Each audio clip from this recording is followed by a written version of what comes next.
So brothers and sisters, when it comes to the Mass, the Eucharist, which is the center of our Catholic worship life, I see three challenges. First of all, to get here, when we are here, to be actively involved in the Mass, and then when we leave here, to live the Mass. So first of all, to get here.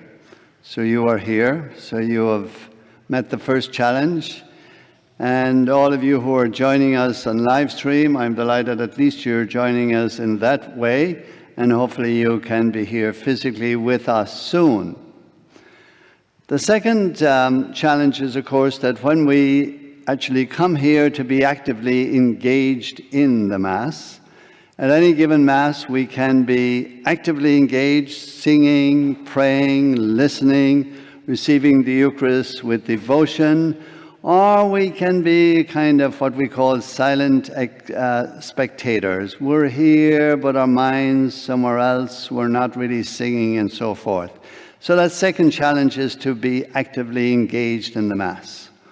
And the third challenge is that when we go forth from here, our call is to live the Mass, as we say, to allow the mind and the heart of Christ to inform our thinking, our speaking, and our actions at home, with our neighbors, in the workplace, in our place of recreation, and even how we think about the hot-button issues in our nation, like abortion, capital punishment, immigration, climate control, and race issues.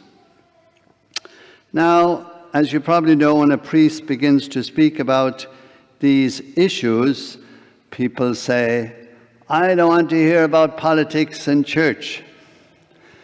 And my answer is yes, these are political issues. They divide us very much as a nation and even as a church.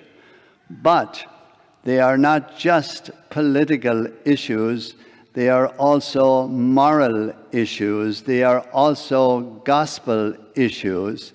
And how we think and feel and respond to these issues, each one of them, says a whole lot about who we are as Christians. As our church teaches us, our faith should inform our thinking on all issues, including these issues. When it comes to forming our conscience on these issues, and it's a very important question, when it comes to forming our conscience, our mind, our thinking, our acting on any of these issues, how does that happen? What sources do we use to inform our thinking, our talking, and our action when it comes to all of these issues, all of which are life issues, by the way. All of these are life issues, including climate control, which is, of course, God's creation. We're called to care for God's earth. So we could allow the gospel and the teaching of the church to inform us, or maybe it's social media. Maybe it's what's on Fox News or on CNN that might be informing our conscience when it comes to any of these issues. So really, ideally for us as Catholic Christians, our conscience on all of these issues and more should be formed by a reflection on the gospel, and then go to the teaching of the church. Because over the decades, our church has actually given us many documents on all of these issues. And of course, the front and center issue these days is the race issue. And, I just found out, shame on me, just a week or so ago, that the church has actually given us a beautiful document on this whole issue of race. Open wide our hearts. The enduring call to love, a pastoral letter on racism. So as I said, I never really wasn't very aware of this until a few days ago.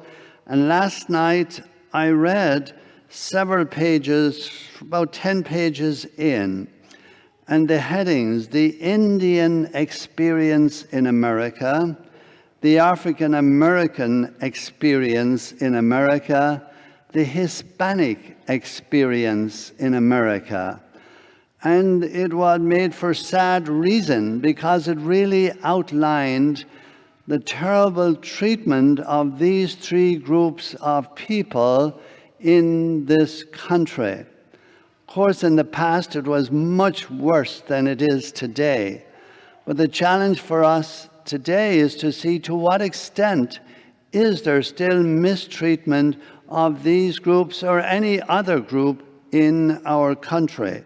And probably the clearest example of how it continues would be the example of Mexican workers in our country, especially undocumented workers in our country. And I assume we're all aware that they are grossly underpaid for their work, and very often employed for that particular reason, because they will get a lot of work done for very little wages. So that's, of course, a justice issue. It's a Christian issue, and it's something that should concern us.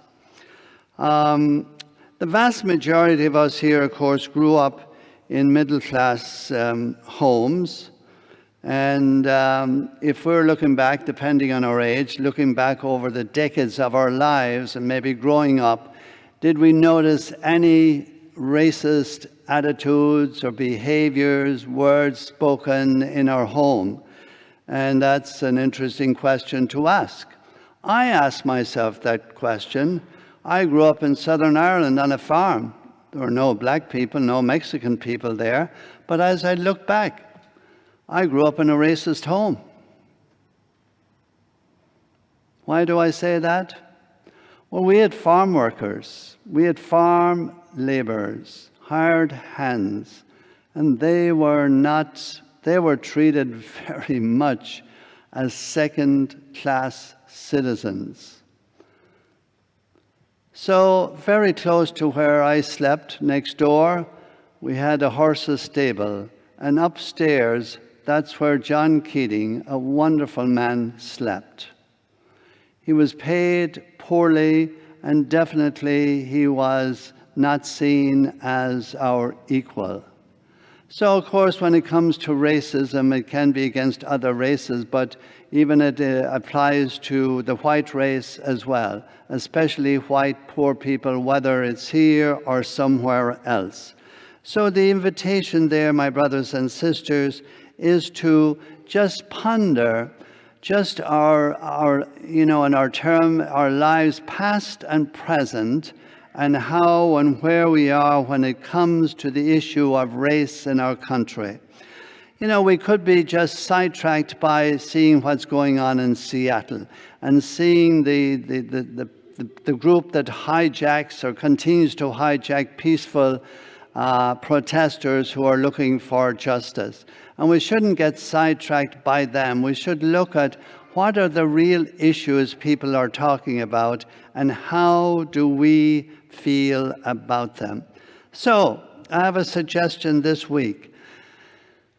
If we listen a lot to Fox and CNN, I suggest putting the pause button on and instead download this beautiful article, Open Wide Our Hearts, and take time not only to read it, but to reflect on it and to pray on it.